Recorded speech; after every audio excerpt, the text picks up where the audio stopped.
ناظرین، آج میں آپ کو بتانے جا رہا ہوں کہ بھارت اور بنگلہ دیش ہمارے ہمسائے یہ کس طرح سے پیٹرول کو سستا رکھ لیتے ہیں، اور ہمارے حکمرانوں کو وہ کلیہ کیوں نہیں ملتا۔ ہمارے حکمرانوں کے ساتھ کیا مسئلہ ہے کہ وہ پیٹرول کو سستا نہیں رکھ پاتے۔ تو ان تفصیلات کے ساتھ، اور پھر یہ کہ اس دفعہ شنوائی تو یہ تھی کہ پیٹرول 100 روپے مہنگا ہوگا یا اس سے تھوڑا اوپر نیچے، تو یہ جو 6-6.5 روپے ہوا ہے، اس کی وجہ کیا ہوئی ہے؟ کیا خبر دینے والے غلط تھے یا اندر کھاتے کو اور گیم چلی ہے؟ میاں طاہر دیکھیں، سب سے پہلے تو اسی سے شروع کرتے ہیں کہ خبر یہ تھی کہ اس دفعہ 24% تیل مہنگا ہوگا۔ پرسنٹیج کے حساب سے جب حساب لگایا تو وہ کو بنتا تھا 96 روپے، 95، 96 روپے، 100 ہی لگا لیں۔ تو یہ ایک نہیں، کئی ذرائع نے یہ خبر کنفرم کی تھی، اور یہ خبر دینے والوں میں بھی شامل تھا۔ میں نے بھی آپ کو کہا کہ جو اس دفعہ اضافہ ہو رہا ہے وہ 100 روپے ہو رہا ہے، خاطر جمع رکھیے۔ اور اس کی میں نے اپنے اس ویلاگ میں ریزننگ بھی دی تھی، اور پھر یہ کہ ظاہر ہے کہ میں نے اس کو کوئی اپریشیٹ تو نہیں کیا تھا اور حکومت پر تنقید کی تھی۔ اب یہ ہے اصل میں پوائنٹ، یہ جو میں نے آخری جملہ بولا ہے نا کہ تنقید کی تھی، یہ صرف میں نے نہیں کی تھی، یہ بہت سے لوگوں نے کی تھی، اور بہت سے لوگوں کے پاس یہ خبر تھی کہ یہ اضافہ زیادہ ہونے والا ہے۔ تو اس لیے ہر کوئی اس خبر پہ بیٹھا اور ہر کسی نے اس خبر کو آپ تک پہنچایا، اس پہ تنقید کی۔ آپ لوگوں نے اس کو دیکھا، جتنا بھی دیکھا، میرا بھی ویلاگ ماشاءاللہ خاصا دیکھا گیا، بہت سے میری جو جو یوٹیوب کمیونٹی ہے انہوں نے بڑے زبردست طریقے سے اس کو دیکھا۔ یہ جو دیکھا جانا ہے نا، میں آپ کو بتاؤں، ہم بطور قوم، بحیثیت قوم، مجھے بہت سے اعتراضات ہیں، بہت سے مجھے شکایات ہیں کہ ہم باہر نہیں نکلتے، ہم احتجاج نہیں کرتے، ہم اپنا حق نہیں لیتے۔ حق مانگنا اور حق لینا اس سے اگلی سٹیج ہے۔ ہم حق مانگتے ہی نہیں ہیں، حق لینا کہاں سے؟ لیکن یہ ایک انداز بھی ہے اپنا پروٹیسٹ کرنے کا کہ آپ کسی خبر کو جو آپ کے دل کو لگے، جو آپ کی بات ہو، جس میں آپ کی بات کی جائے، جس میں میری اپنی بات ہو، جس میں عام لوگوں کی بات ہو، جس میں لوکائی کی بات ہو، اس بات کو آپ پسند کریں، اس کو پھیلائیں، اس کو دیکھیں، تو یہ بہت بڑا پریشر ہوتا ہے۔ اور میں حقیقت بتا رہا ہوں کہ یہ تھا پریشر، ورنہ کوئی نہیں نکلا، نہ اس کے بعد نکلا۔ پہلے کسی نے کیا نکلنا تھا؟ پیٹرول مہنگا ہو گیا، کوئی نہیں نکلا۔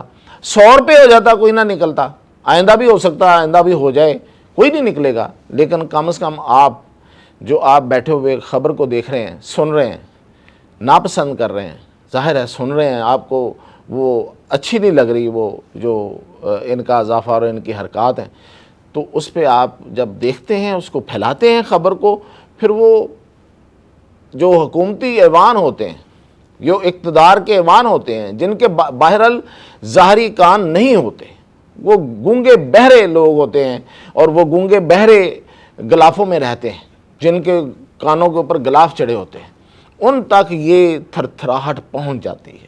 یہ تھرتھراہٹ ہے، اصولی طور پہ تو یہ انسانوں کے پاؤں کی تھرتھراہٹ ہونی چاہیے۔ یہ دھرتی ہلا دے، جسے فیض بھی کہتا ہے کہ جب دھرتی تھر تھر وہ کانبے گی، ہم دیکھیں گے کیا، وہ پورا شعر ہے، مصرع ہے۔ تو یہ جو آپ کا پسند کرنا ہے، یہ جو آپ کا خبر کو دیکھنا ہے، یہ بھی ایک تھرتھراہٹ ہے، آج کے دور کی یہ تھرتھراہٹ ہے، اور یہ ان تک پہنچی۔ اور مین وائل گورنمنٹ جو تھی وہ مذاکرات کر رہی تھی آئی ایم ایف کے ساتھ، اور آئی ایم ایف سے یہ رعایتیں مانگ رہے تھے، اور پھر یہ کہ یہ جو پریشر بنا، اس کی وجہ سے گورنمنٹ نے پھر زوردار طریقے سے زیادہ رعایتیں مانگی، تو پھر انہوں نے رعایت دے دی۔ تو اس وجہ سے، ورنہ یہ 100 روپیہ، 96 روپے، 95 روپے اسی کے اراؤنڈ تھا، اور انہوں نے کر دینا تھا۔ یہ تو اب کیا کہیں، یہ وقت بھی آ گیا کہ شکریہ آئی ایم ایف کہنا پڑ رہا ہے۔ یہ تو شکریہ آئی ایم ایف کہ انہوں نے کہہ دیا کہ ٹھیک ہے، کر لیں۔ اب نالائکیاں ان کی ہیں کہ یہ آئی ایم ایف کی جو ریکوائرمنٹس ہیں وہ پوری نہیں کر پاتے، ٹیکس اکٹھا ہوتا نہیں ہے ان سے، جو ٹیکس کے نیٹ میں آنے والے لوگ ہیں ان کو یہ لا نہیں پاتے۔ عام آدمی جو میرے جیسا، آپ جیسا، جو تنخواہ دار ہے، اس کے ٹیکس سے یہ پیسے کاٹ لیتے ہیں، اور اسی پہ یہ مطمئن ہو کے بیٹھ جاتے ہیں۔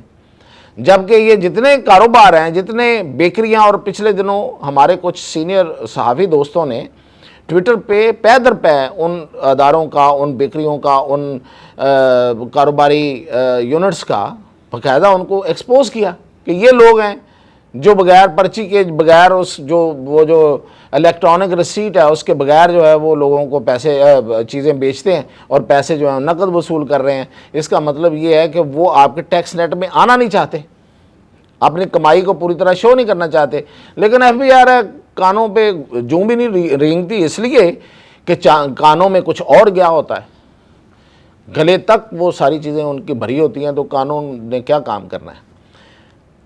تو یہ اصل مسئلہ یہ ہے کہ یہ آئی ایم ایف کی جو ریکوائرمنٹ ہیں وہ پوری ہوتی نہیں ہیں جائز طریقے سے، اور اس ناجائز طریقے سے، میں اسے ناجائز کہوں گا۔ اب میں آتا ہوں اس طرف کہ یہ ناجائز کیوں ہے، اور بھارت میں ایسا کیا ہے، وہ کیا کرتا ہے کہ جس طریقے سے، اور بنگلہ دیش نے ایسا کیا کیا کہ وہ قیمتیں نہیں بڑھائیں۔ اب میں بتاتا ہوں آپ کو جی، دیکھیں 1 فروری کو بھارت میں جو تیل کی قیمت تھی وہ 280 روپے پاکستانی بتا رہا ہوں، وہاں کے تو ویسے وہ بنتے ہیں 94 روپے 72 پیسے، چونکہ بھارتی روپیہ ہم سے طاقتور ہے تو اس لیے وہ پاکستان میں بنتے ہیں 280 روپے فی لیٹر تھی۔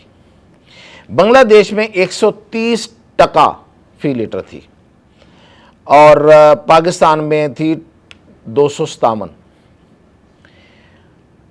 اب 1 فروری سے لے کے اب تک پاکستان نے 56% اضافہ کر دیا اس میں، اپنی قیمتوں میں، پیٹرول کی قیمتوں میں۔ انڈیا نے کوئی اضافہ نہیں کیا، بنگلہ دیش نے کوئی اضافہ نہیں کیا۔ اس کی وجہ کیا ہے؟ وہ کیا کرتے ہیں؟ وہ قربانی دیتے ہیں، وہ عوام کی فلاح چاہتے ہیں، وہ عوام میں رہنا چاہتے ہیں۔ اب میں اس سے زیادہ کچھ نہیں کہوں گا کہ کیا فرق ہے وہاں کے اور ادھر کے، وہ کہوں گا تو پھر پتہ نہیں مجھ پہ کیا کیا لگ جائے۔ سرکاری کمپنیاں جی، آئل کمپنیاں انڈیا کی، ان کا نام ہے، ایک کا نام ہے انڈین آئل کارپوریشن، پھر ہے بھارت پیٹرولیم لمیٹڈ، پھر ہے ہندوستان پیٹرولیم لمیٹڈ۔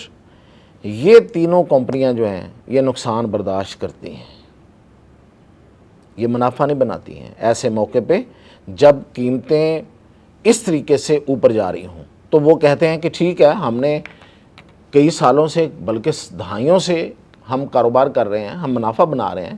اس وقت جب ایسی صورتحال ہے کہ لوگوں تک یہ اضافہ پہنچے گا تو ان کی چیخیں نکلیں گی۔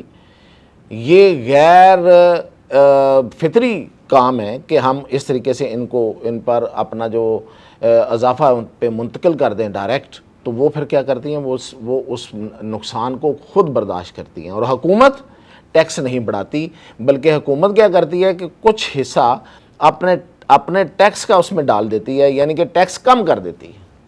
یہ میں بھارت کی بات بتا رہا ہوں اور یہ ہوا ہے۔ اچھا جی، بنگلہ دیش نے کیا کیا ہے؟ بنگلہ دیش کی بھی کمپنیاں ہیں اور انہوں نے بھی یہ نقصان برداشت کیا، اور بنگلہ دیش کی حکومت نے یہ نقصان برداشت کیا، خود اپنے سے پیسے ڈالے اور ان جو آئل لانے والی کمپنیاں ان کو دیے۔ وہاں پہ کمپنیوں نے کیے اور حکومت نے ٹیکس کم کیا بھارت میں، یہاں پہ حکومت نے پیسے اپنے سے ان کمپنیوں کو ادا کر دیے اور عوام تک اس بوجھ نہیں آنے دیا۔ پاکستان میں کیا ہوتا ہے؟ سیدھا سارے کا سارا بوجھ، بلکہ اس سے بھی زیادہ بوجھ خود ڈال کے، جو آئی ایم ایف کو بھی دینے ہیں وہ بھی لوگوں سے نکالنے کے لیے پورا بوجھ عوام کے اوپر ڈال دیا جاتا ہے۔ وہ آج کل بڑا لطیفہ میں شروع ہوا ہے نا کہ اوپیک جو ہے، جو تیل پیدا کرنے والے ملک ہیں، ان کی جو تنظیم اوپیک ہے، اس سے یو اے ای نکل گیا، متحدہ عرب امارات نکل گیا۔ تو لطیفہ یہ ہوا کہ پاکستان نے درخواست دے دی کہ ہم شامل ہونا چاہتے ہیں۔ تو آگے سے پوچھا گیا کہ بھئی آپ کہاں سے تیل نکالتے ہیں؟ تو انہوں نے کہا ہم عوام کا تیل نکالتے ہیں۔ تو حقیقت یہ ہے کہ یہ عوام کا تیل نکالتے ہیں، اور دوسرے جو ہیں، جو میں نے دو حکومتوں کا ہمارے ہمسائے میں ہیں، ہم جیسے ہی تقریباً حالات ہیں ان کے بھی، بھارت ٹھیک ہے سٹرونگ ہے زیادہ، تو وہ اپنے عوام کی اس طریقے سے فلاح کرتے ہیں۔ اور ہماری کمپنیاں کون سی ہیں جی؟ پاکستان ریفائنری ہے، نیشنل ریفائنری ہے، اٹک ریفائنری ہے، اور ایک جیکو، یہ ساری تینوں کمپنیاں، چاروں کمپنیاں جو ہیں، یہ ڈائریکٹ وہ حکومت جو ہے وہ بلکہ ان کا نقصان پورا کرواتی ہے عوام سے لے کے، بلکہ آگے بھی جو ڈسٹریبیوشن ہے، جو یہ پٹرول پمپ مالکان ہیں وہ بھی ہر دفعہ منہ کھول لیتے ہیں کہ اچھا یہ پٹرول مہنگا ہو گیا تو ہمیں اور پیسے دیں، تو ان کا بھی حصہ بڑھا دیا جاتا ہے۔ یعنی کہ مارنے کے لیے ان کو عوام ملتے ہیں، باقی سب ان کے ہاں خوش ہیں، اور وہاں پہ عوام خوش ہیں اور باقی جو ہیں وہ قربانی دیتے ہیں۔ یہ ہے فرق۔ اجازت دیجیے۔